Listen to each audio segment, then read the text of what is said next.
Hey, everybody. Hey, everybody. Before we drop this week's amazing episode, just some quick information for you. Sachs and Chamath both had the week off. So we had two amazing friends of the pod on, Gavin Baker from Atreides and Joe Lonsdale from 8VC. What a treat to have them on the program. But there is some big news, huh, Freeberg? Yeah, well, the news dropped after we recorded, so it's not going to be referenced, and the show might feel a little stale, but here we go. Our friend, David Sachs, is the White House AI and crypto czar of the United States of America. Congratulations to our boy. Amazing. Super thrilled. That is a big reason why he wasn't able to join us for the show. He was in the middle of getting this news ramped up. Yes. It came out. We had already recorded. Yeah, take that into account as we go into the show. Yes. And according to Trump's Truth Social post, Sachs will, quote, guide policy for the administration in artificial intelligence and cryptocurrency. He will also lead the Presidential Council of Advisors for Science and Technology. How great is that, Freeberg? Wow, Science Corner in the White House? Can't wait. It's going to be fun. It's going to be amazing. Pretty exciting. And, pretty awesome. I have no announcements. The rumors about me becoming press secretary are obviously premature, but if asked to serve, I will serve my country. Okay, let's get to it. Don't worry, besties. All In isn't going anywhere. We'll be here every week for you, except maybe Thanksgiving or a holiday now and again. All right, let's start the show. Huh, Freeberg? Great episode. Let's go. All right, everybody. Welcome to the All In podcast. I am your host, Jason Calacanis. How are you doing, Friedberg? I'm hanging in there. I'm waiting for the tsunami to hit. We're about 40 minutes away. I'm a little anxious right now. More anxious than normal is what you're saying. Like on a scale of 1 to Friedberg, this is like as anxious as you get with the tsunami? I don't know what's going to happen. This current warning shows a 5-foot water rise or 5 meter. I can't tell. God, I really hope we don't publish this episode and there's like a total disaster. That would we're kind of making light of it. Historic. I feel like this is going to be... We're not going to make light of it. We get warnings once in a while. Just to give everybody a little perspective here, I'm at David Sachs' house. I've taken over. As you can see, I got my Montclair hat on, Freeberg.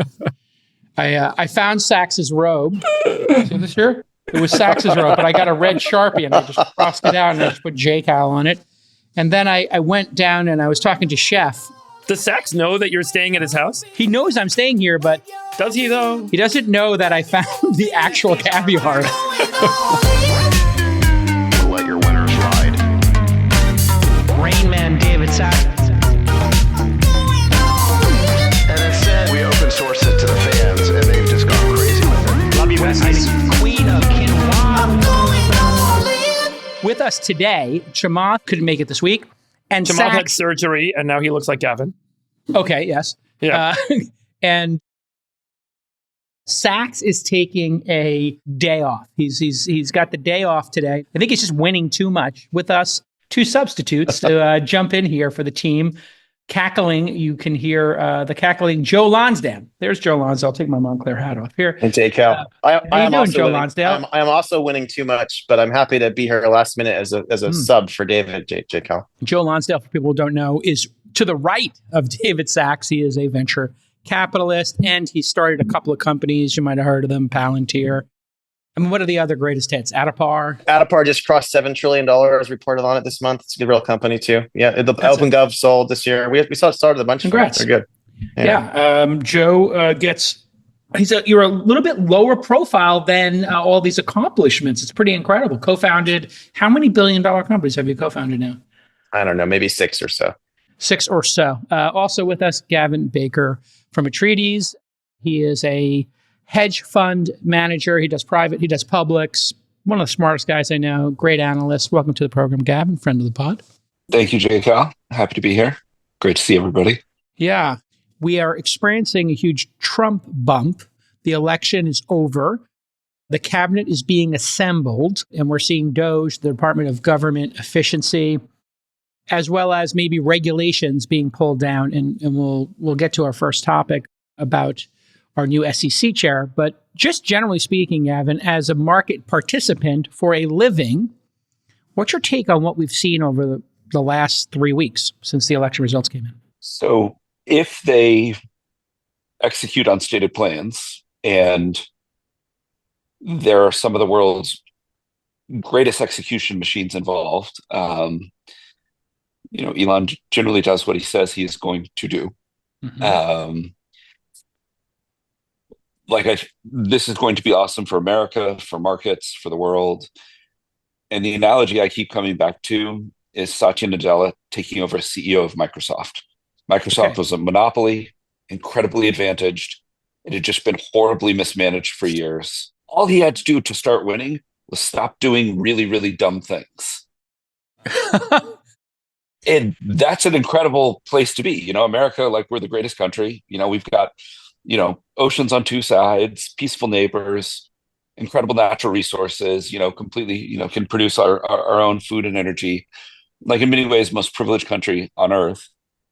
But sometimes with great privilege comes great, like, stupidity. And California, to me, would be a leading example of that. In many ways, most privileged state in America, and has frittered it away with bad policies. And I do think one thing that everyone of all political stripes agrees on is there are too many regulations that result in far too many administrators, far too much complexity, and an inability to build things in America. So, it was used very effectively, and as it should have been, against the Harris administration, that they'd approved $42 billion for rural broadband, hadn't built anything, had approved $40 billion for EV chargers, whatever it was, hadn't done anything. And it's not that they didn't want to, dig trenches and do broadband. They didn't want to make EV chargers. Their own regulations prevented them. So I just think deregulation and simplifying regulations and the tax code is going to lead to an immense amount of growth, which is something that all Americans should be happy about. Joe, you want to maybe give us your take? I know, obviously, you're very vocal. You're obviously a conservative, run a think tank, and have strong feelings on all this. But there is consensus, I think, amongst all Americans that we don't like fraud, waste, abuse, and those items. Those seem to be consensus building, efficiency, and paying lower taxes. All of that seems like something almost all Americans, most Americans can get behind. So I guess maybe a little bit of your take on what we've seen in the markets and the plan. And then also, are you going to be involved in this at all? Well, listen, Jake, I think I do agree. I think almost all reasonable Americans can see that our growth is ridiculously constrained. And I think Jeff Bezos was saying yesterday, like, we need a growth-oriented mindset if we're going to get out of our debt problems, out of our deficit problems. So it's nice to see everyone kind of coming on the team and saying, yeah, we need to fix these things. I think what people don't understand is, like, just how broken the government bureaucracies and regulations are, right? It's not like they're kind of sort of bad. Like, it's almost like they're companies that went bankrupt. Like, think of the worst company in Silicon Valley that went bankrupt like 30 years ago. And imagine if someone just, like, kept pumping money into that worst company over like 30 years to keep hiring people. So like Yahoo or AOL, like some legacy company. It was failing, and take the worst department there, and then, like, the worst department gets the most money. So it's like, it's like more, I guess you can use the word retarded now. It's more retarded than anything you've seen in a long time. And I think one of the important things is America used to have these really hard tests for 100 years. You know this? In 1883, we said, you know what? We shouldn't just hire our friends. If someone's going to run something in the government, let's have these tough tests, kind of like China did for thousands of years. And for 100 years, we had really hard tests. When we went to the moon, when we fought the world wars, when we did the Manhattan Project, the people making those decisions in hiring people had to pass things that really only like 5-10% of people could pass who took them. And then in the late 70s, we said, not only are these tests racist, so we can't test people anymore of any background, we also can't fire people anymore because we're going to give them tons of protections. So so the last 40 years, it just got dumber. And then 10 years ago, you started doing all the virtue signaling and hiring based on your identity versus based on anything else. So it's got even worse. And so now it's so broken that, yes, we're lighting tens of billions of dollars on fire. And so there's really two things here. One, you got to take a chainsaw, as Elon Musk said, you got to take a chainsaw and just, like, cut a ton of broken stuff. But then day two is you got to say, how do we make this not stupid in the future? And there's things like, maybe you bring back tests, maybe you bring accountability. The thing I'm most passionate about is, right now there's over 1 million rules at the federal level. It's stuff that everyone disagrees on. You can be the most left person trying to build, like, solar or wind or whatever, and you're like, what? I have to do what study over how many years? This makes no sense. So we got to take these regulations and not only cut them, but we got to make a data-driven system that forces regulations to defend themselves. And that way, instead of having a cancer that just grows forever out of control, you could actually have a process that like naturally trims things, naturally makes things fight for himself, and that way it doesn't get as dumb ever again. Why not just make them automatically sunsetting after 5 years if they're not renewed? Exactly, but make the process to renew them difficult and data driven. Exactly, so they have to fight. Yeah, exactly. So just if you the fought for an process of allocation, renewing them will take so much time that it will slow it down.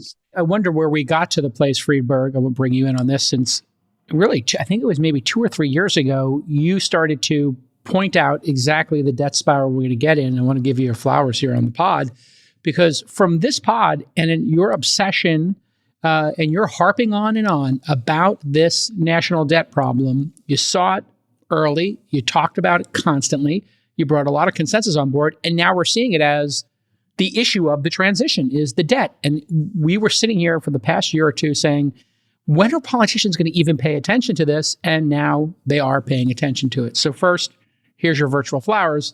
Second, how are you feeling about the transition to date? Well, I mean, I think, first of all, there's like 3 layers of the problem, which I've been trying to harp on for almost 4 years. Number one is the inefficiency and lack of accountability, which Joe and Gavin are obviously talking about. And that leads to excessive spending. And that leads to the debt problem. And the debt problem creates this kind of arithmetic death spiral, which is something you don't want to find yourself in. So that's the inevitability that I've been kind of really worried about. And I think that, look, there's the first derivative and second derivative can kind of get addressed. And then hopefully you don't get to the absolute point where you have this breaking point. I think right now everyone's banking, number one, on can we deregulate in a way that can unlock growth? And by unlocking growth, the kind of arithmetic argument is grow GDP, because you're not going to be able to shrink debt super fast. In order to grow GDP, there needs to be some unleashing happening. And so if you can get GDP to grow 4-5%, and you can minimize the excess spending, meaning you can minimize the deficit, the federal deficit, and therefore minimize the increment in the debt level, the debt to GDP ratio becomes more manageable, because ultimately you can only tax so much of GDP. So yeah, I feel like this is important in both senses. One is just cut the inefficient, wasteful spending, get rid of the regulations, and that'll unleash the necessary growth. One of the proxies I look to, and I think that this is going to be kind of the critical motivating factor for the United States, whether it's this administration or the next, or on a continuous basis, there's going to be this kind of moment where we're going to look across the water at what China has. And you can see what China's getting, what China is making, what China is doing. I've talked about this a lot as well. And I do think this is the most critical metric that no one talks about as much as I think we should, which is the increment in electricity production capacity in China compared to the United States. And so we are going from 1 terawatt to 2 terawatts. They're going from, I think, 2 to 8 over the same time period. And they're doing it at a Why is that so important for the people who are listening, who think that you're saying I'll let Gavin harp on that. I'll let Joe answer that. Joe, go ahead. Just unpack it for the audience. I mean, I obviously understand why this is important, but I want you to... The number one thing I'd say is it's usually correlated to how well the working class is doing in your country, to the per capita GDP, to cost of goods. I mean, obviously, I care about it because we want to scale AI for all the things we're doing, and we want to be able to do it effectively. But if you just look over time, it's really clear the relationship between how well is your average working middle class person doing in their quality of life, their cost of life, and the cost of electricity and cost of power. And it's crazy. We're not just like ramping up and cutting things to do this. So more electricity means more automation, means more AI, means more things are being done for every person that are being done in factories or being done by machines. And that unlocks a new kind of level of living. And that's been kind of a continuous process for humans. There's this guy that writes these books that Bill Gates always talks about, Vaclav Smil. He's got all these books on the history of the relationship between energy and kind of prosperity. There's definitely correlation there, and there's definitely causation there, Gavin. And there's even like really simple ones. I don't know if you've ever seen Lee Kuan Yew from, the founder of Singapore, essentially talk about just how air conditioning changed the country's fate. It raises average IQ by 2 or 3 points. It really matters. But look, I think at the end of the day, my key point was we have to make sure that this administration, and Joe can hear me on this, and I know he believes this, but for me, it has to be such a priority that we accelerate a nuclear energy rollout in the United States, because that's what China's doing. they have dozens of Gen 4 reactors that are going to get built out, each of which has a gigawatt of production capacity. And they're doing it at a cost that we can't compete with today. But fundamentally, they can do it. In the US, we can't even do it. And regulations, it goes back to Joe, yeah. And so the regulatory structure prohibits our ability to actually expand energy capacity or electricity production capacity, which is a critical difference. And that ultimately leads to a situation where in 10 years, we're going to be looking across the water at, a competitive country that has 3x, 4x the electricity production capacity of our country. And everything is cheaper. Everything is faster. It gives them superiority in a lot of functions that we can't. This is a key national security thing too, because we need manufacturing here to be affordable and competitive in order for our national security. David, when you texted me last minute to join this, I was actually in a meeting with our friend from Founders Fund who's building nuclear fuel again for the first time in the U.S. because that's actually gone away too, and so that needs to be approved. But I know Chris Wright; he's a nominee for the new energy secretary of energy, and he's super pro liberty guy, but super pro cheap energy guy, and he's pro nuclear. So I think we have some really great people who care about this. We're going to be fighting hard for it. Gavin, what's your read on it? Yeah, what's your read on energy and the blockers? Yeah, I mean, more nuclear, more better. I agree with everything Joe said, and the only thing I would just add is it is the most environmentally friendly kind of energy source. It's in the some most ways, green. it's even more. Yeah. I think it is highly likely that in my lifetime, the world just runs on solar.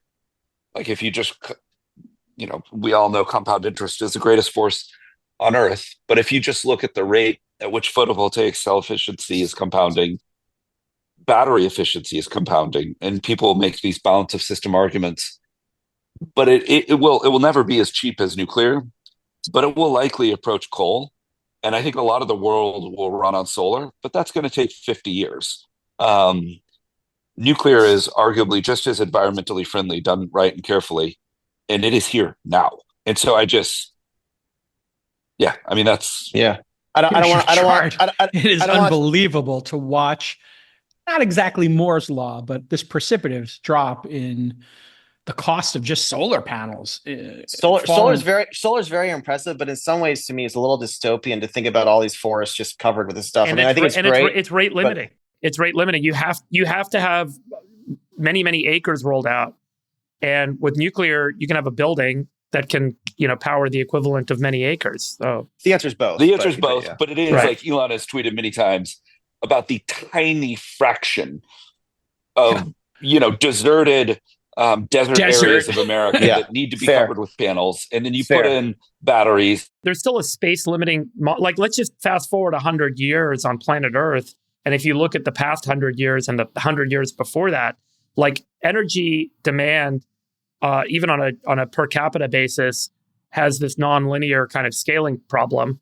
And that means that land consumption will scale nonlinearly. Now we have it. If we're going to say 100 years, though, sorry to interrupt. If you're going to say 100 years, technology changes. It's very clear you could probably do it from space if you really wanted to. This sounds crazy, but you probably could have tons of these in space. 100 years is far. We have enough uranium in just the crust of the northern hemisphere to. In other words, power everything we are on the imagine verge of unlimited energy for all time. Just to wrap this up and move us on. If we can get out of our own way. Get out of our own way with a bunch of midwits who have put so much regulation in place and who are working from home for 4 hours a week. If we can just get them out of the way, then maybe we could approve some nuclear reactors and a little more solar batteries. Did you just call government workers midwits? Is that what you just said? Just the ones who are blocking shit. If you're not blocking shit and you're working 50 hours a week, God bless. A lot of people working hard in the government. That's exactly my point. But there's some number of them who are just obviously do not see the forest through the trees. By the way, on that point, Jake Khaled is interesting. Texas is the #1 solar producer in the country. And it's not because everybody there is more environmentally conscious. No, we're not that liberal here. It's just, it's easy to build stuff in Texas. So you can build solar power plants. This is, for the libs in cities who are so pro-solar and anti-natural gas or whatever, look at Texas. They're just build as much as you want. And where Joe and I live in Austin, home prices have gone down 2 years in a row. Rent has gone down 2 years in a row. They are building like lunatics because you don't need to beg and bribe people to build stuff. Joe, maybe some thoughts on what we've seen in regulation in Austin. Austin and City Texas. Council is not perfect. Austin, they call it the blueberry and the tomato soup. So there may be a tiny bit of begging going on, but despite that, you're able to build there, and everywhere else around it, you're building like mad. So it works. There's plenty of supply. I agree. Speaking of regulation, Gary Gensler is out. Paul Atkins is in, and Bitcoin just cracked 100. This is all obviously related. Atkins was previously SE commissioner under Bush 2 in the early 2000s. In the 90s, he worked for both Bush 1 and Clinton at the SEC. According to the New York Times, Atkins is admired among DC legal circles and regulators. He's pro-crypto, and he's been helping draft some best practices for the crypto trading platforms. As you know, Gary Gensler's approach to crypto was, there's a rule set, follow the rule set. We're not here to change the rules. We're here to enforce them. Good luck. And in some cases, I think maybe he was right with ICOs and a bunch of scams, but he also gave good actors no path to go forward. Anybody have strong feelings on this? I love Paul J. Kelly. I think he's a You know fair him. guy. Yeah, I've met him several times at conferences and groups, and he's a really smart guy, cares about the rules, cares about helping innovators. I mean, the thing that really pissed off everyone off with Gary, I mean, I love, you've probably seen, like, I think both Coinbase with Brian and the Winklevoss twins have put something out. They won't even hire anyone who worked with Gary on any of this stuff they were doing. And the reason they're that angry at them is they were purposely not defining the rules in certain cases and then going after people after not having defined it in order to kind of like play a gotcha game. It was very dishonorable. And Paul sees all that, and there's no way he's going to allow that. Gavin, any thoughts here on how this might change regulations in our business? Also, the fund business. Joe is a venture capitalist, 8VC. You're in public markets and funds. I do pre-seed. So yeah, what do you think in terms of funds and regulations there, and then crypto and you know, the SEC may be becoming innovative as opposed to punitive and, you know, what's the word for Friedberg? What's the word I'm looking for here? Adversarial?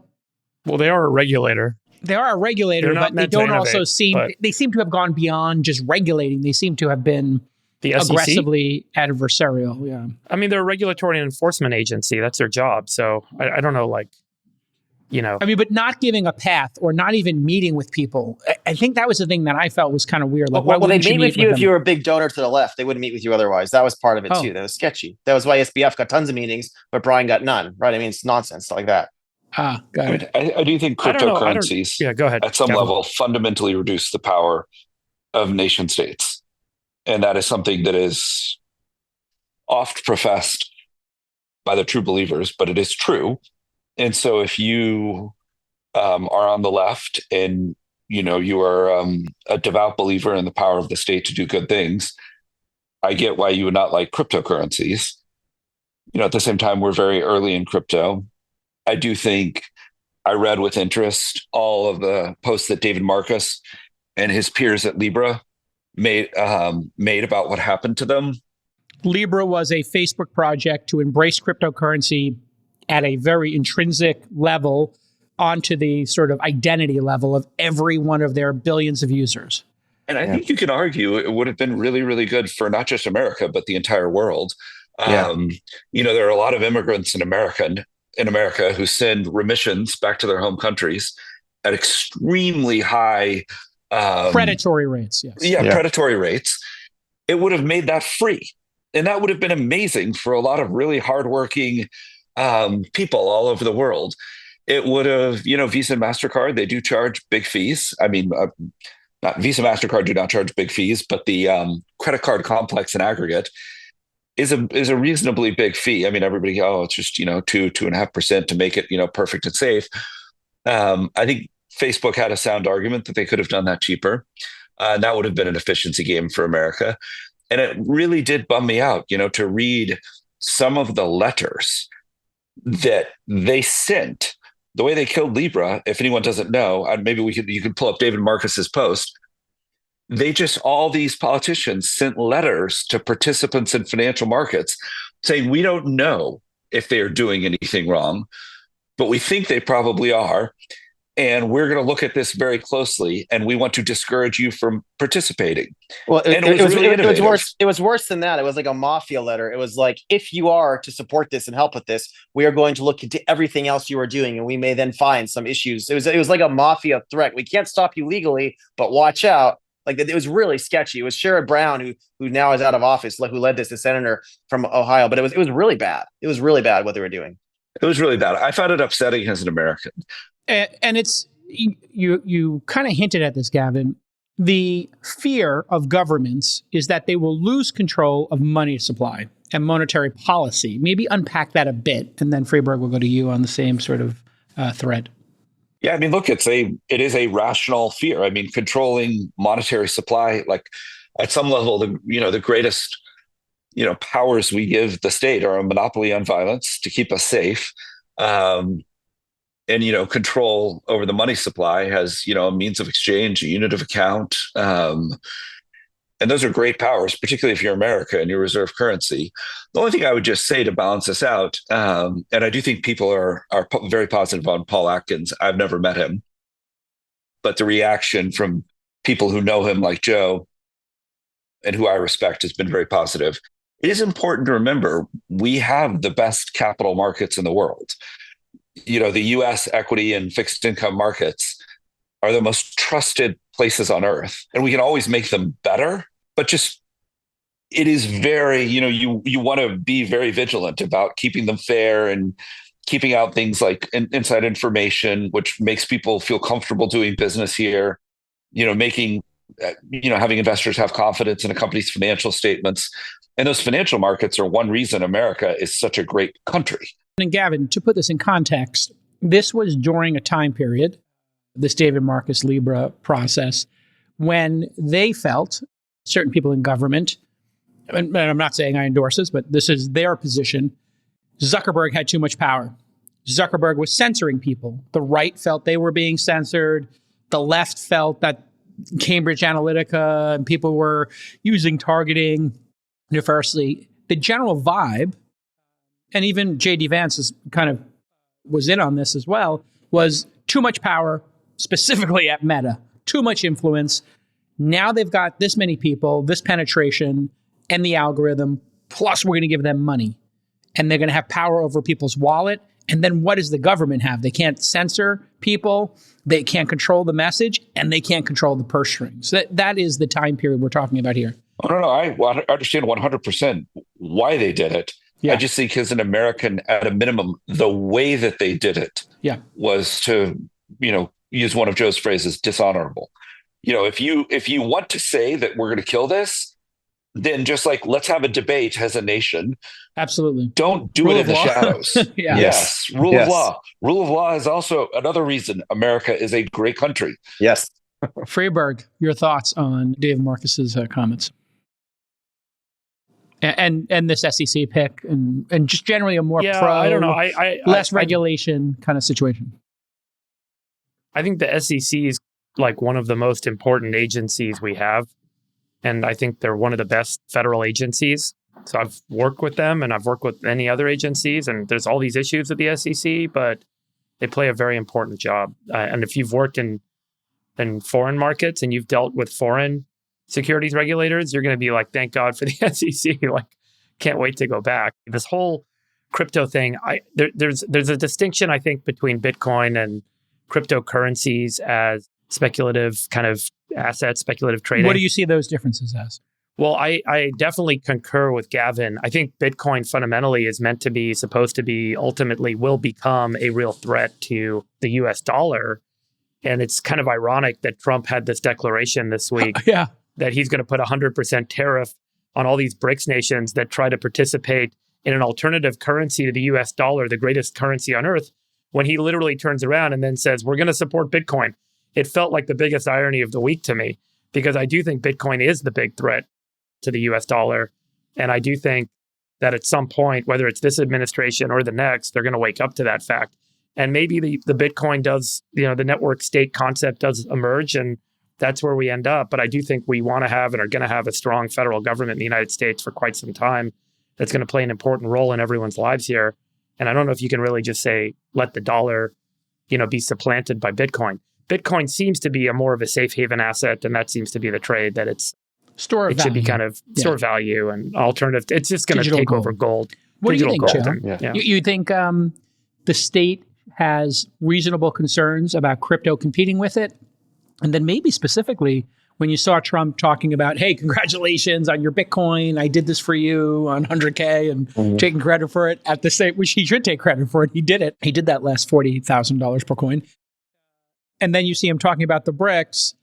And then we have the U.S. currency. So which is a bigger threat to American exceptionalism and supremacy on planet Earth?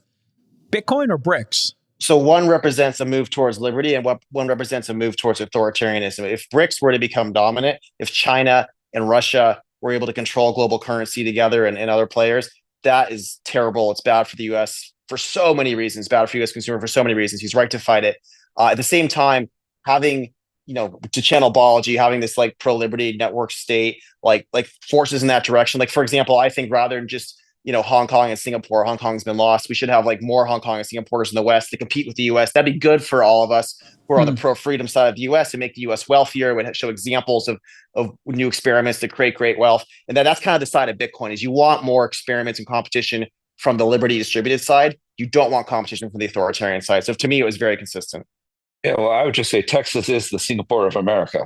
And it is putting pressure on the rest of America. And I don't say that just because I grew up in Texas. It's just a fact.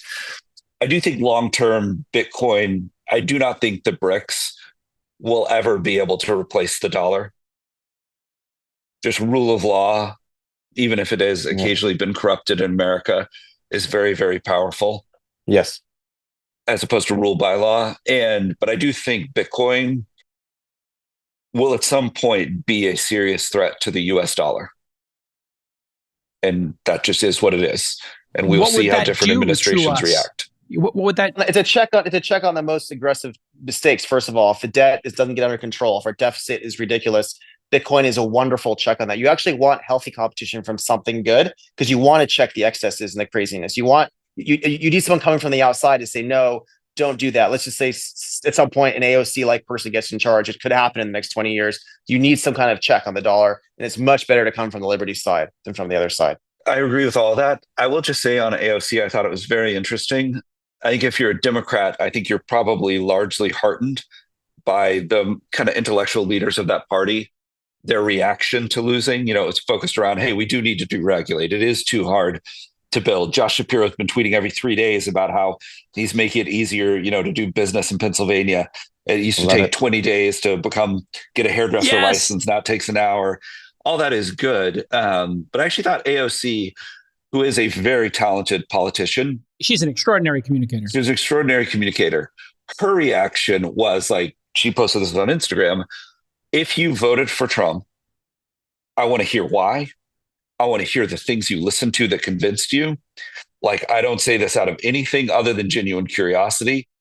Basically, clearly I am missing something and I want to listen.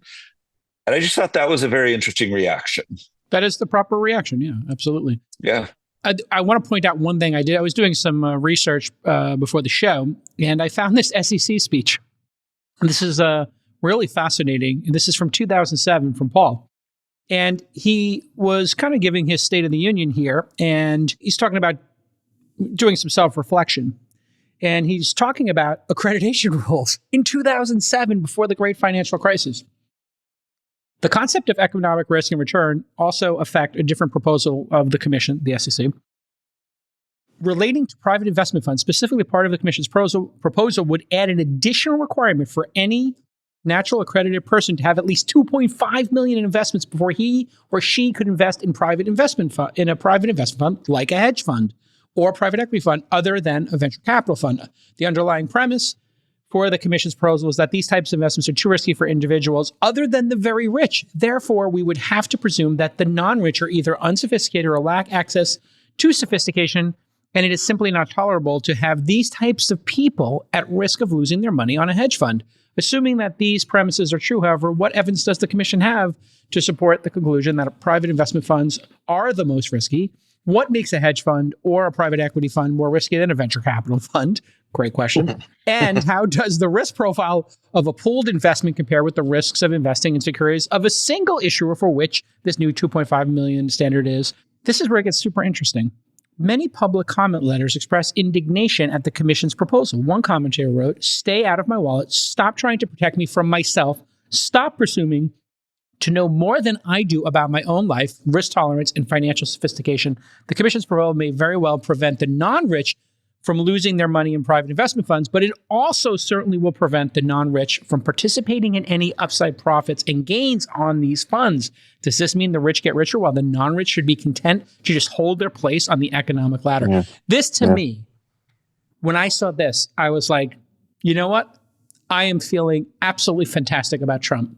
If he stops these wars, or stops one out of two and keeps us out of, participating, even though we're not on the ground with any new ones, and he removes regulations, and we have people in power who understand that moving up the socioeconomic ladder is as important as protecting the downside risk, especially when we see wealth polarization.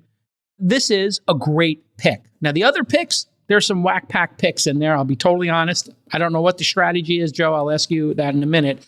But what do we think, Gavin, of this sort of approach here, which is really thinking thoughtfully about what is sophisticated and what are we doing here? What is the outcome we're looking for? Yeah, no, I think it's great. And you could the reality is a hedge fund that runs with a lot of leverage probably is more risky. I don't know that it's more risky than a single security, but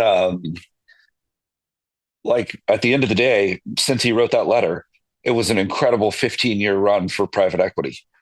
And, now all the big private equity firms are making a huge effort now, when probably the business is more mature and maybe the return opportunities aren't what they were, to appeal to Main Street America. Like, it would have been cool if, Blackstone or KKR or whoever in 07, 08, 09, 2010, could have had their fund up on the Fidelity marketplace for subscription. That probably would have been good for America. So I think his comments are well taken. Imagine if Elon could have raised for SpaceX, from regular Americans. I'm sure he would have loved to do that if it wasn't crazy risky with the SEC, right? So there's all these people, they're blocking us from letting the average person be part of it. And it does keep them from climbing the wealth ladder. I think it's crazy.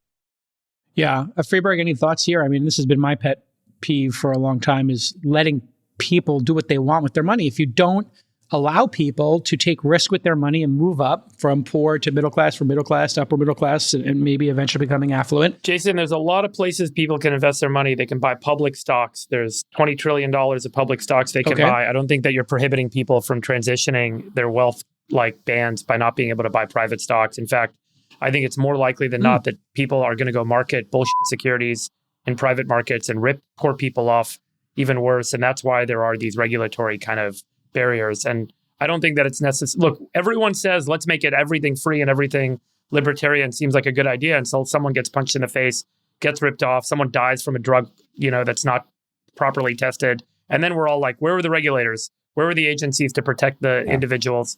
And I think that's the role that these agencies are kind of providing. And that's the reason these rules are in place. I don't think that this is like one of these things where, liberty's being denied. I think it's, there's a careful line to walk. Gavin, what do you think? I'm generally pretty centrist in most things, so I agree with what a lot of David said. And I do think if you were to allow ordinary Americans to buy private companies that are held to a lower standard of disclosure and reporting than public companies, something would have to change. If a private company wants to, public companies are held to certain standards for a reason. Tweak the numbers and have non-GAAP financials and And there is a lot of fraud in venture. There are unethical people. And smart, diligent people can't even find it all. It's like the smartest, most diligent people are still getting ripped off. Yeah, I mean, look at FTX. I mean, FTX ripped off some very, very intelligent friends of ours. Anyone did any diligence at FTX? Yeah. But which is an important part of this. But if you had a sophistication, there's such an easy solution to this. You just do a sophistication test. People take a 5-hour course and they answer 50 questions. The end, like a driver's license. Well, I do think it is a little. That's why I talked about private equity. These are extremely sophisticated institutions who are always investing alongside their clients. Yep. And they're buying established businesses. They're putting leverage on them, but. I think private equity is kind of a middle ground and on a pooled basis.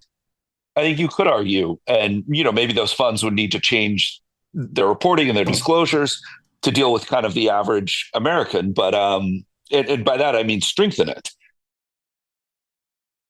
But I think private equity, his comments were well taken. That's what I would say. Joe, what are your thoughts? Yeah. I mean, I think the elephant Going in the around the room, horn here. the elephant in the room that's really funny here is that you have the people on the left saying that only people with lots of money are smart enough to be allowed to do this, which I think is just a very funny position to take. If you just like, you have to have a few $1 million to be sophisticated enough to be allowed to do this. Like, I like your idea, Jake, of a test. Like there should be some other way of accessing this if you really want to. I mean, I agree. Listen, I don't want to live in a world where we're all constantly being spammed to the average person by like stupid financial stuff. That's just like, we would be scammed all the time. There probably should be some rules. Like, I agree. I'm not like a total libertarian on this. I think it'd be really annoying. But just to totally block people from participating, to me, that sounds crazy. All right, like, listen, I mean, a finance college professor, might, unless they had another job, might not, be able to do these things. They would have to make $250,000. Let's talk about a very important public market set of transactions. Gavin, I'd like your point of view on Michael Saylor's convertible note issuances being used to buy Bitcoin. Coming over the top. Which this morning, Bloomberg reported is the hottest trade in hedge funds right now. Wow. Nick, if you could pull up the article. And then JCal, I know you've been an outspoken opinion setter on Michael Saylor's promotion of his securities actions. We'd love your point of view. Gavin? I would just say at some point, this does get too big. For a while, when it was smaller, you could support the debt. I'm sorry, could you explain it? Could you explain it to everyone, Gavin? Yeah. So what he is doing is issuing debt and buying Bitcoin with the premise that Bitcoin is always going to go up. And he, has made eloquent arguments why that is the case.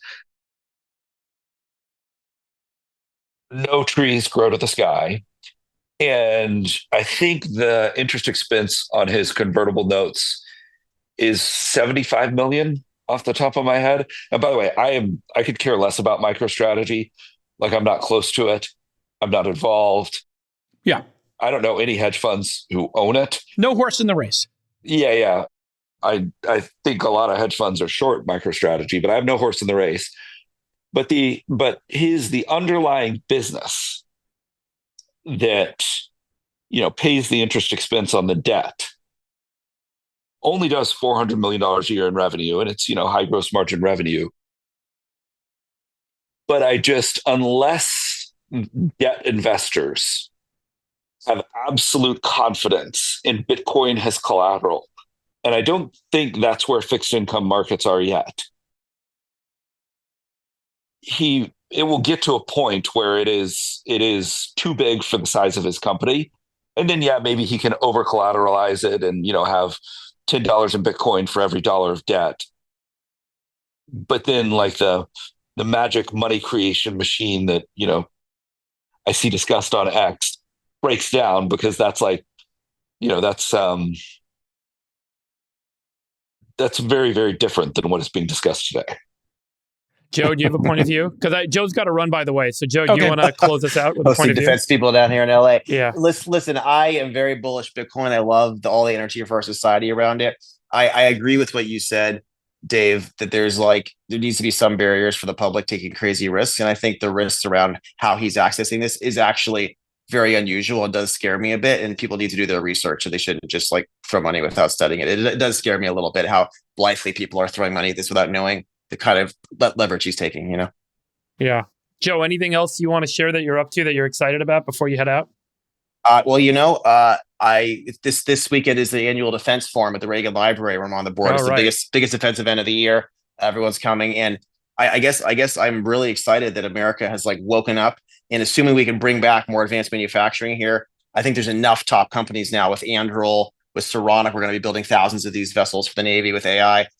With EPRIS, we're turning things off, 10 miles away, whatever, fairly far away with microwave radiation. There's some really cool technology coming that actually is going to make us be able to deter enemies. So if you asked me 6-7 years ago, I was panicked. We're going to get way behind China. I'm feeling really good about it now. I think, and I think just the Pete Hegseth pick, is actually someone I'm quite bullish on from everything I'm hearing. So I think things are going the right direction. Is there a wholesale upgrade happening in defense in the United States? Are all systems and all strategies being rethought right now using technology and innovation and kind of a performance-based product mindset?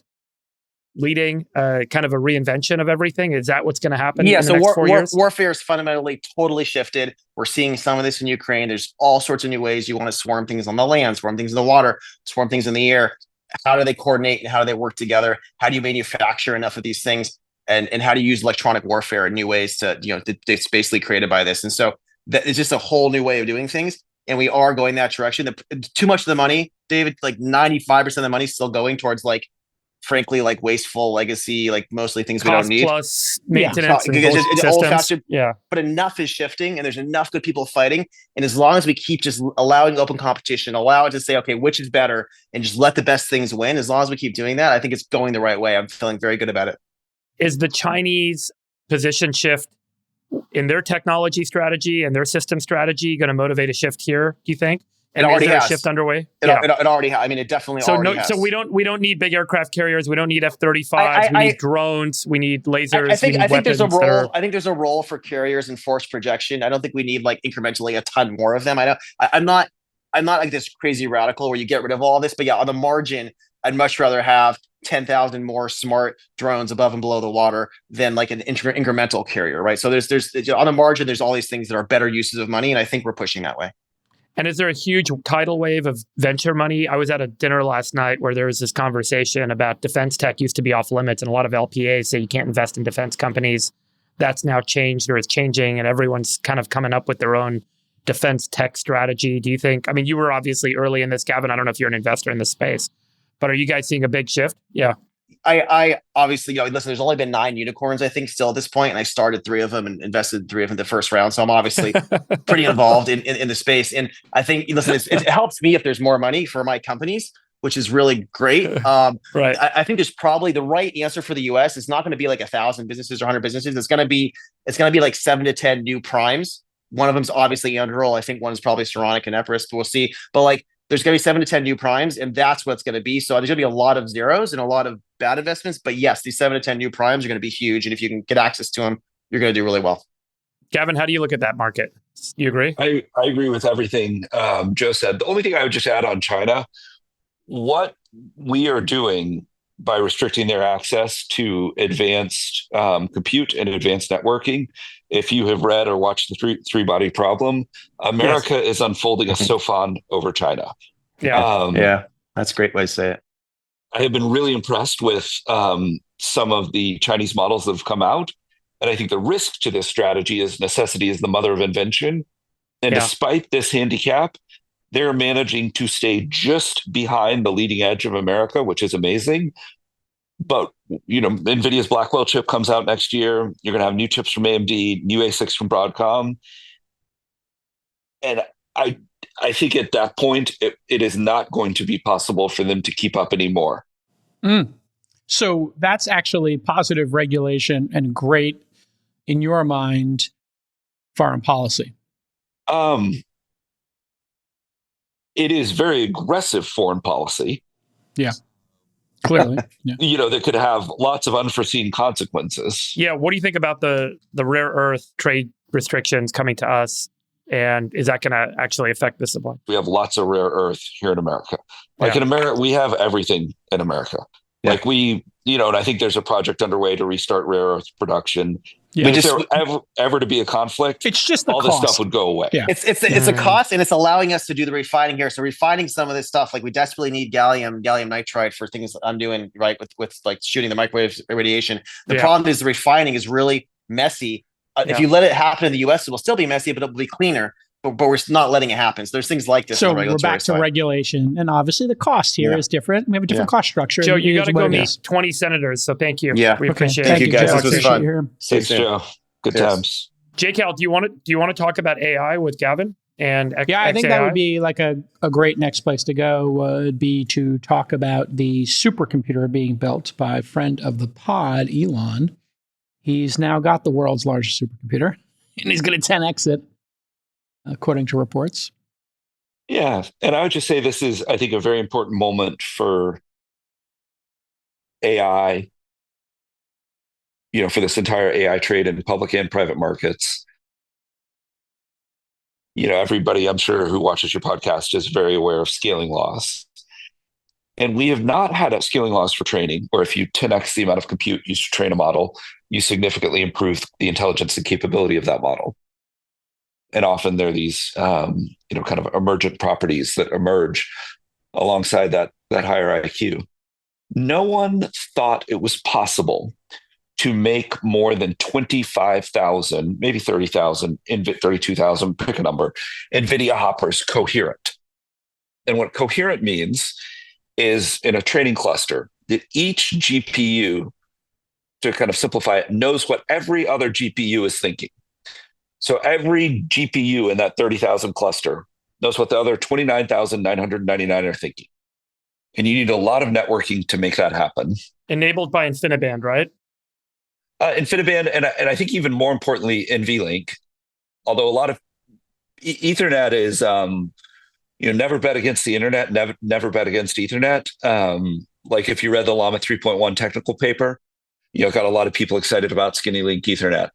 But just to slow down for the audience here, Gavin, maybe explain why transporting information between the GPUs is important.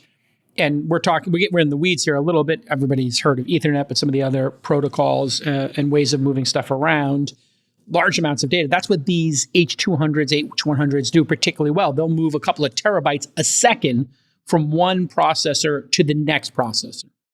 Yeah. So, picture a server, in the case of a GPU.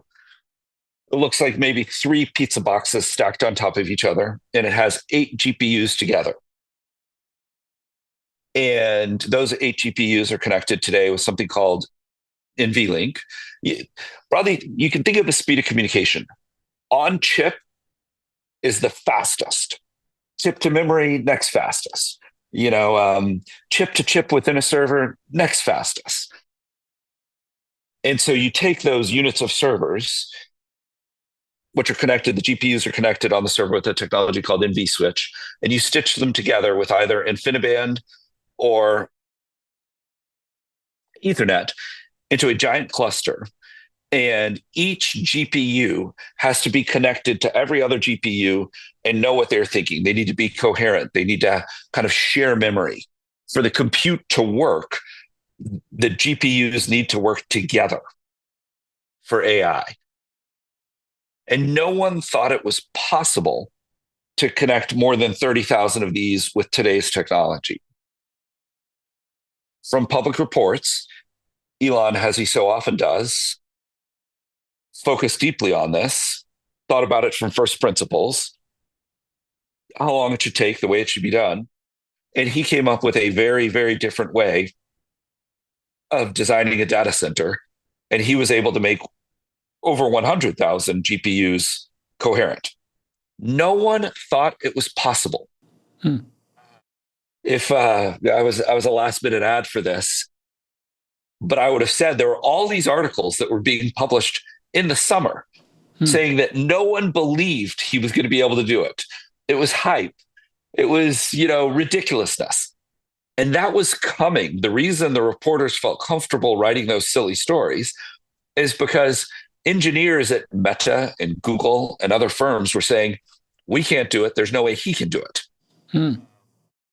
He did it. And I think the world really only believed it when, Jensen did that podcast, I think with, wasn't it with Gerstner? It might have been with Gerstner. Yeah, I think it was with Gerstner, and said what Elon did was superhuman. No one else could have done it. And I actually think you can argue that Elon doing that in a lot of ways kind of saved NVIDIA from a tough 6-month period when Blackwell was delayed, because everyone who was waiting for Blackwell and thought it was impossible to make 100,000 hoppers coherent rushed out and bought a lot of hoppers to try and do it themselves. Now we will see if someone else is able to do it. It was really, really hard. No one else thought it was possible. And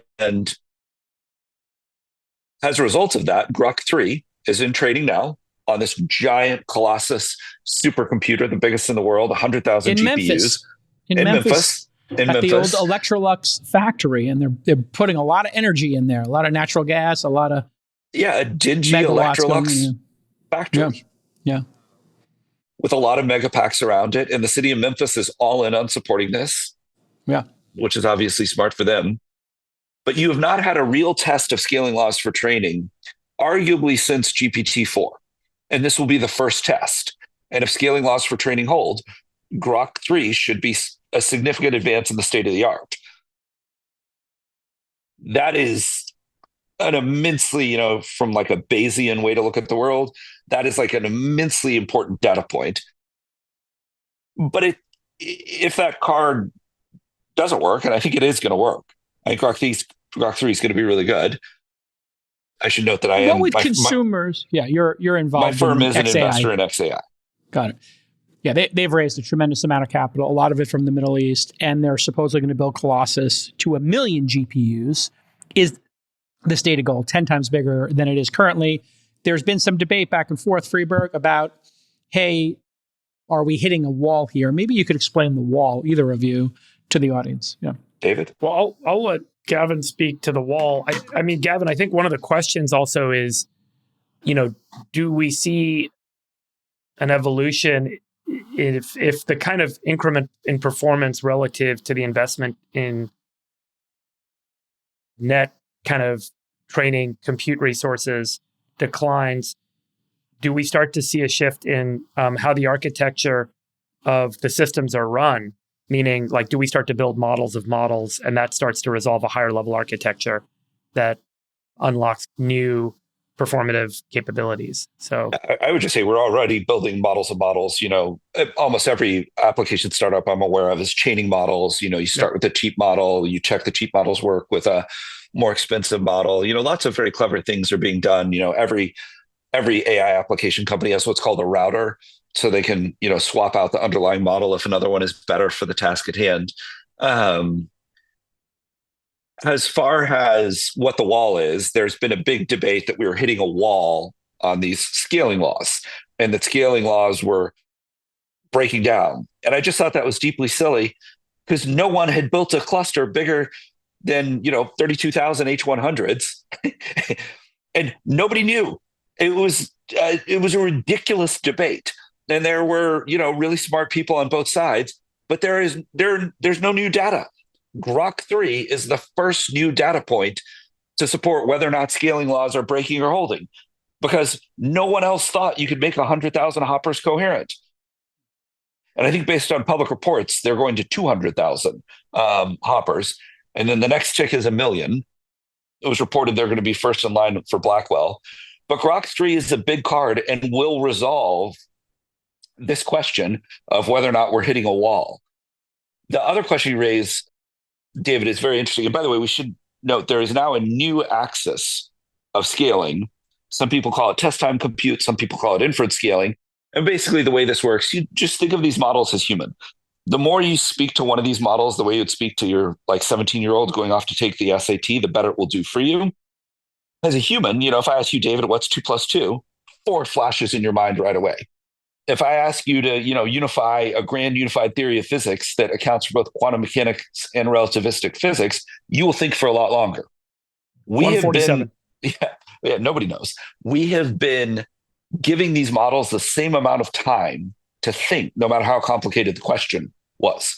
What we've now learned is if you let them think for longer about more complex questions, test time compute, you can dramatically improve their IQ. So we're just at the beginning of this new scaling law.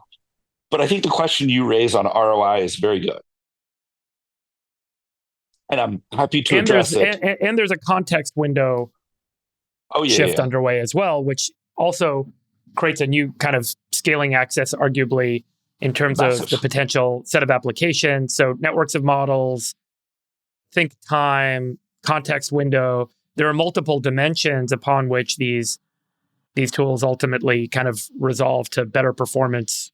Oh, yeah. We have, if scaling laws for training break, we have another decade of innovation ahead of us. Exactly. And as my understanding from speaking to folks, I'm certainly not as deep and well-versed as you, but there's a lot of effort and research going on in re-engineering various parts of the stack to reduce energy, to reduce every resource that effectively drives model performance, to basically re-engineer architecture. Because it was all like very brute force for a period of time. and it was like push, push, push. But now as we go back and we start to re-engineer and architect things in perhaps a more designed way, we get better performance. And there's a lot of work to do there still. Absolutely. This is one of the great things about capitalism and a functioning capital market is you've got people working just on the context window. For people who don't know what that is that's the number of tokens. A token is essentially a word, you can think of it, a piece of information.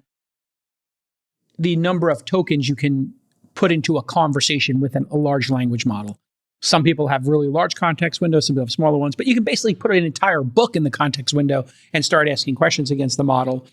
And the speed of those is critically important as well, because if you put the book in there and it takes you 10 minutes to get an answer, that's not functional, right?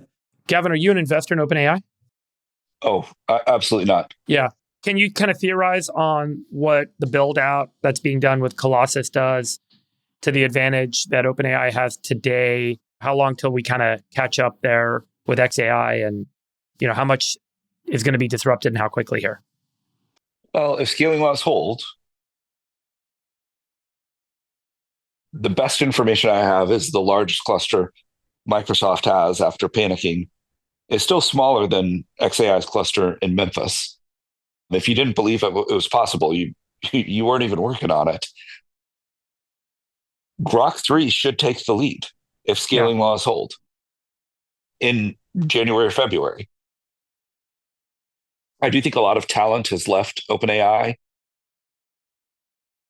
I thought it was a really shocking statement from Mira Murati that she resigned during a fundraise. That's the only way she can express disapproval of what is going on there and still probably get her money. Right. So I think there's a lot of reasons, if scaling laws hold, to be optimistic about Grok 3.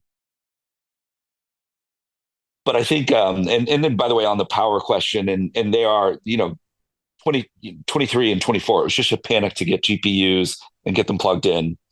Now we're, trying to make them efficient and thoughtful, and to your point, re-architecting them. And the H200s now are 50% less power and either 50% more or twice as much compute, depending on the task. They have a little more compute and a lot more memory, which really matters. Yes. So per kind of unit of effective compute, they're a lot more power efficient.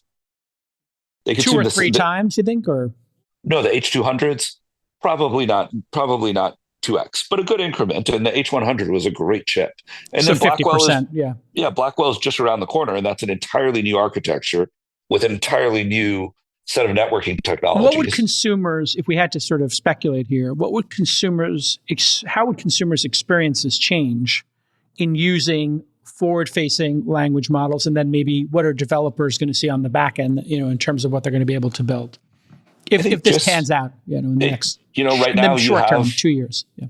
Right now you have like a friend in your pocket who has an IQ of 115, 110 maybe, but has all of the world's knowledge accessible to it. And that's what makes it amazing. I think this will be like you have a friend in your pocket, and they sometimes make things up. Again, they're very human. And a lot of humans, when they don't know the answer, they dissemble. Yeah. These AIs do it too. So you will have a friend in your pocket with an IQ of maybe 130 that knows everything, has more up-to-date knowledge of the world, and is more grounded in factual accuracy. And it is interesting for any question involving real-time information, mostly sports and finance. I always, if there's a stock down 25%, ask every AI, why is the stock down 25%? Generally, Grok is the one that knows. But Grok, I'm obviously biased. Yeah, no. Grok knows. Grok, because of the Twitter data set, knows what is happening at the moment. In the world today. All right. And then, as we sort of wrap up here on the AI issue, what about the ROI here that David was mentioning? Yeah, so I find these debates also very funny. There have been articles written about multi-$100 billion ROI questions. Those are very strange to me because the biggest spenders on GPUs are public companies, and they report financial results every quarter. And you can calculate a metric called return on invested capital. Yes. And ROI has gone vertical since they ramped their CapEx on GPUs. It actually just started to level out in this latest quarter. So the ROI on AI has been very positive thus far. Just a fact. It's a really good question. Will it continue, particularly if it's going to cost $100 billion to train a model in 2 or 3 years, which I think is a realistic estimate.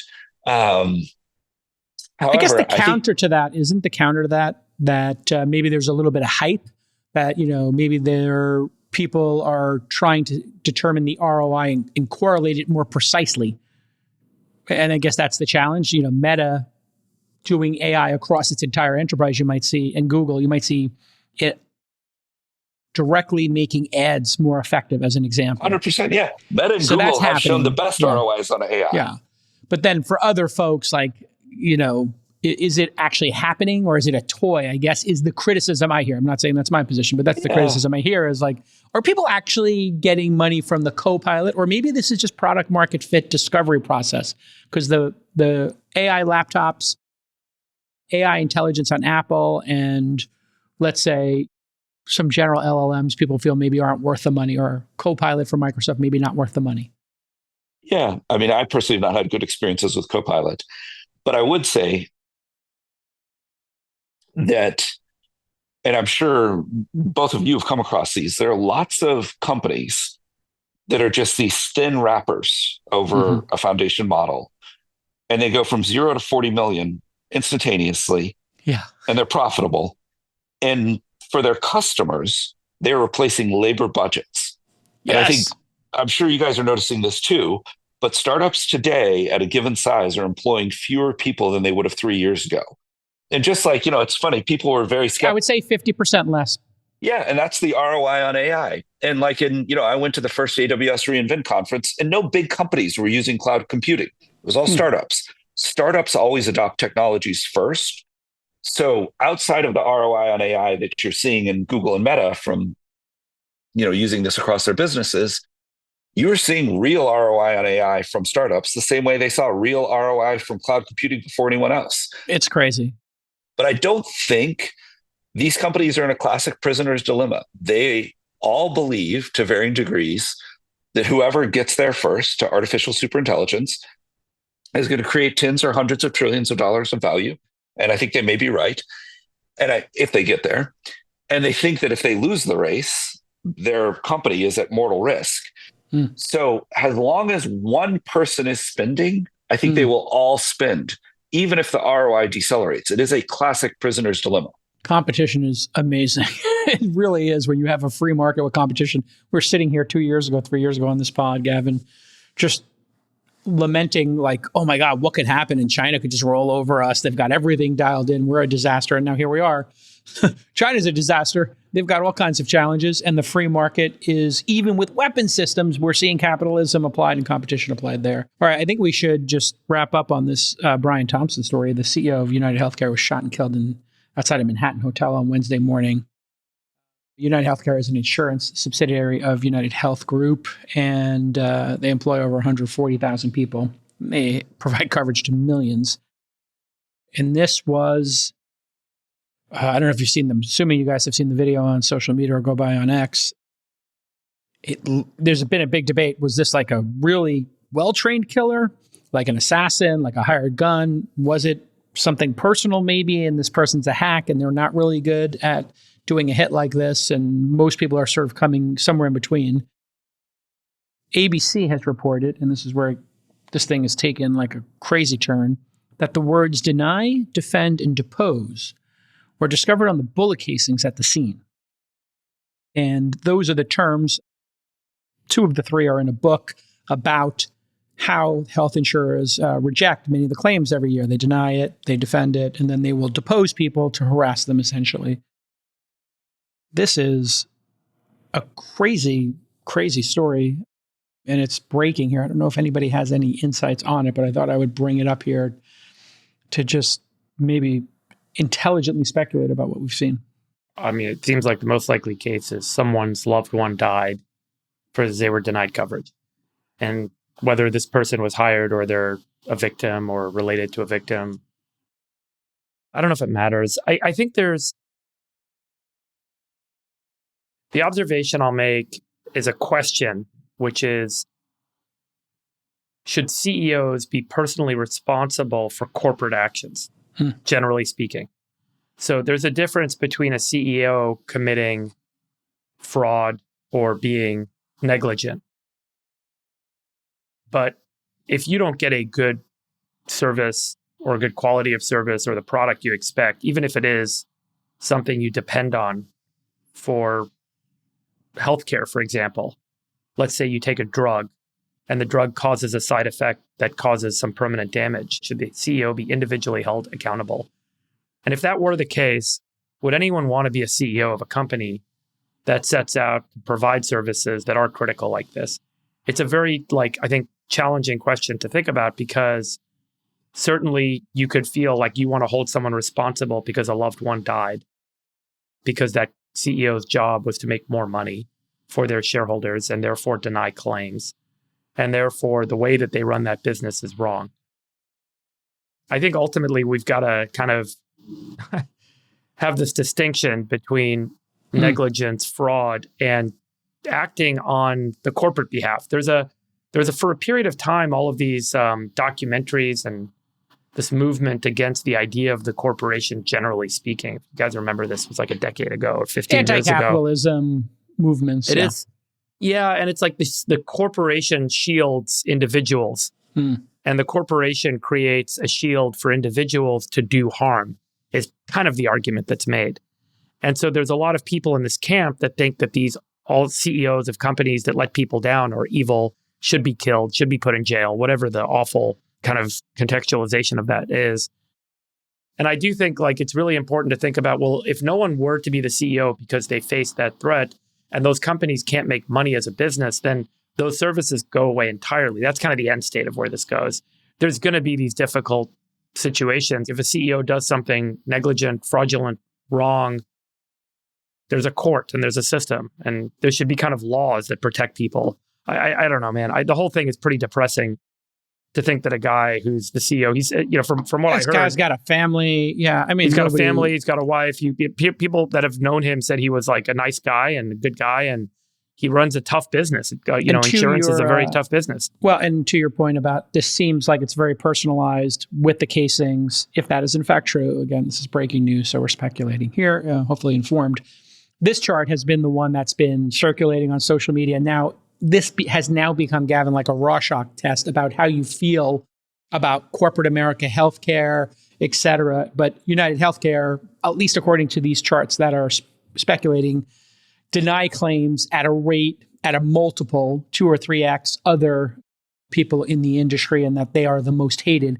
Not that any of this obviously results in somebody deserving to die. I mean, I can't believe I'm even saying this, but Taylor Lorenz went viral with a series of tweets, not tweets, I think she's on whatever the blue thing is, Sky Blue, Blue Sky, where she wrote some quotes here, and people wonder why we want these executives dead. Lorenz wrote on Blue Sky, a microblogging social media site, alongside an article about how Blue Cross Blue Shield no longer cover anesthesia for the full-length surgeries. That's according to the New York Post. Gavin, your thoughts on this insanity and tragedy? Yeah, well, first of all, it's a tragedy. And actually, I'm in New York as we record this, and it happened 1 block from where I am. And I mean, it is it's a human tragedy. Taylor Lorenz was not the only person on social media who reacted that way, which I thought was deeply troubling.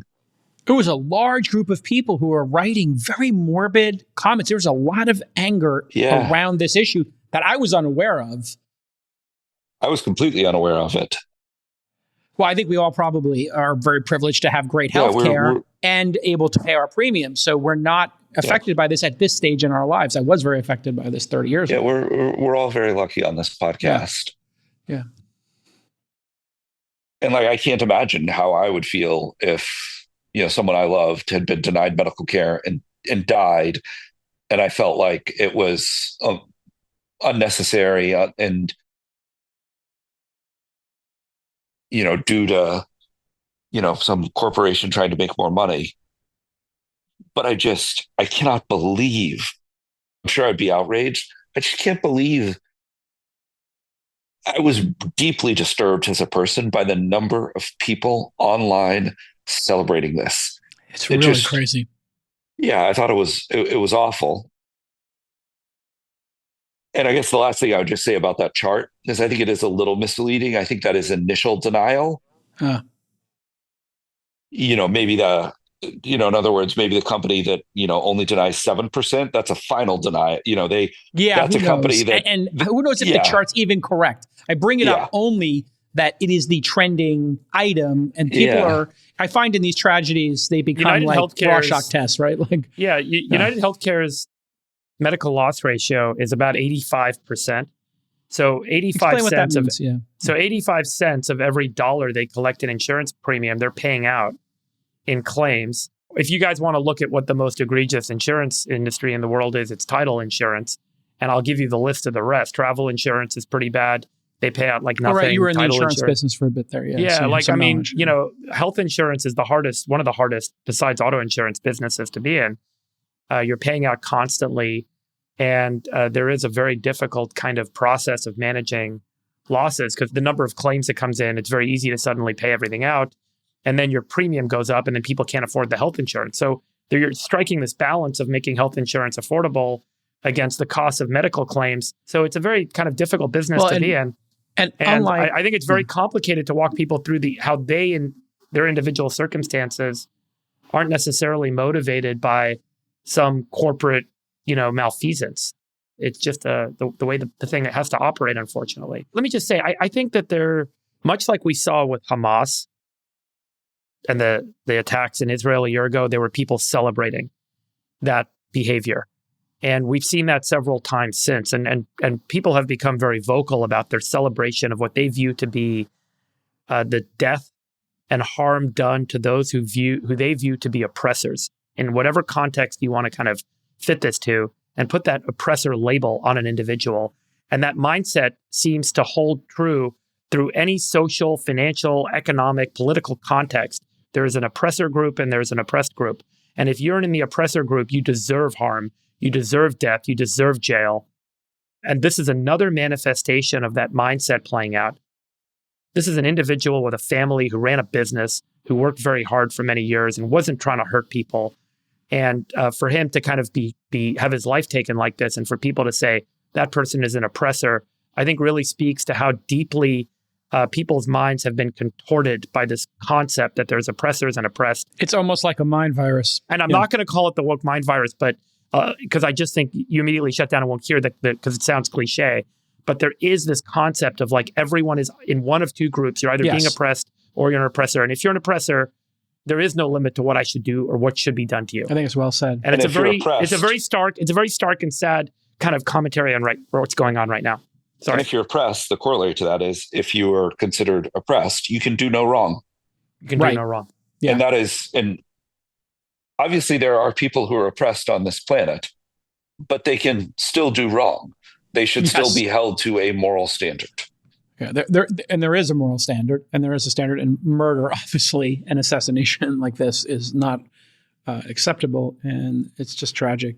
I just feel so terrible for these kids. Let's end on a happy note. So we'll see you on Saturday. Big party. Yeah, excited? Hard turn here, but looking forward to seeing everybody on Saturday for the All-In Holiday. Zoom is sponsoring the All-In Holiday Spectacular. So if you want to go to allin.com, you can go sign up there, right, Freeberg?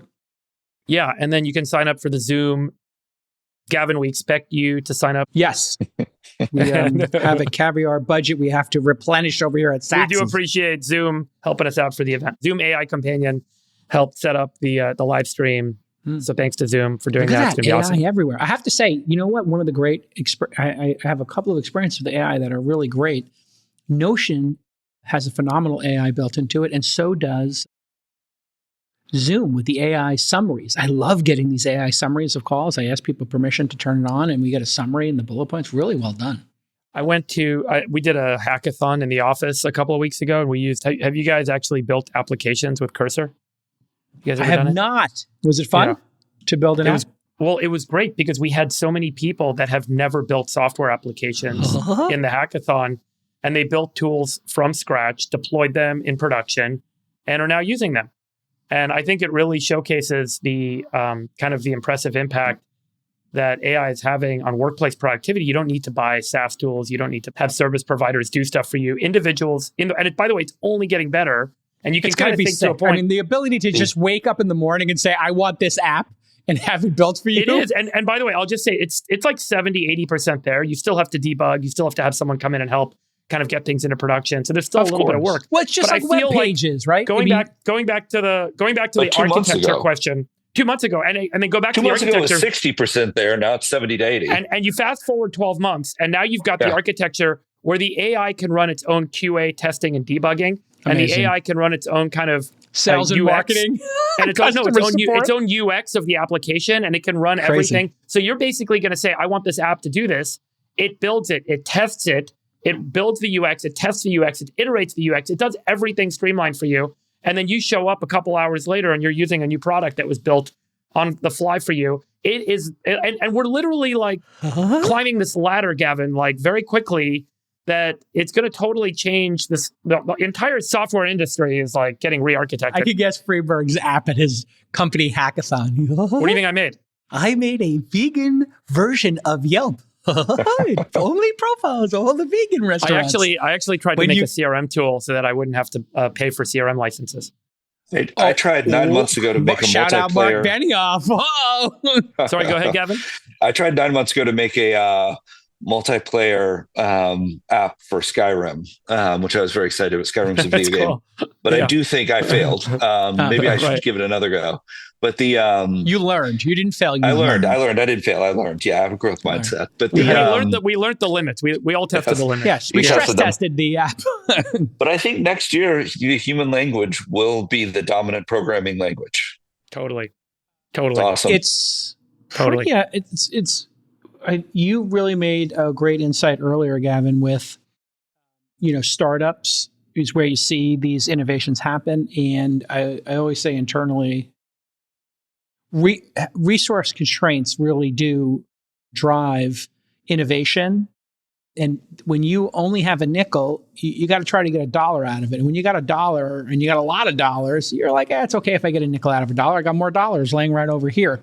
And Dylan always talked about this as well. Like they asked him, like, why did Blood on the Tracks? Like, why did you do that? It was incredible. Like, it's this Rolling Stone interviewer was talking to Dylan about it. And he said, this was like my favorite album and this is incredible, whatever. And like, what was the inspiration? Take me behind it. And he said, well, I owed Columbia Records an album and they had given me an advance and they were going to sue me and I had to give the money back. And I had just gone through a divorce and I needed the money and I couldn't do it. So I wrote the album. And this guy was desperate.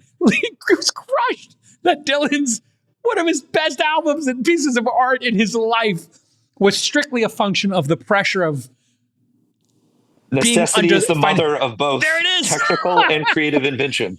Yeah. Absolutely. All right, everybody. 4. Thanks, guys.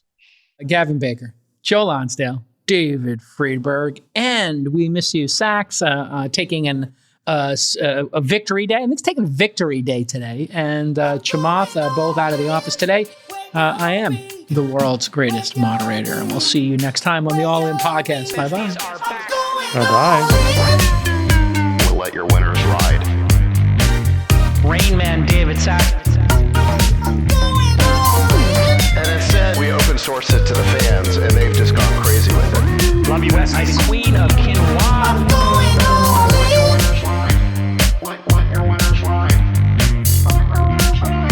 Besties are back. That is my dog taking a notice in your driveway. Oh, man. My haberdasher will meet me at Clinton. We should all just get a room and just have one big huge orgy because they're all just useless. It's like this sexual tension that they just need to release somehow. Wet your beak. Wet your beak. What? We need to get merch. Besties are back. I'm going all in.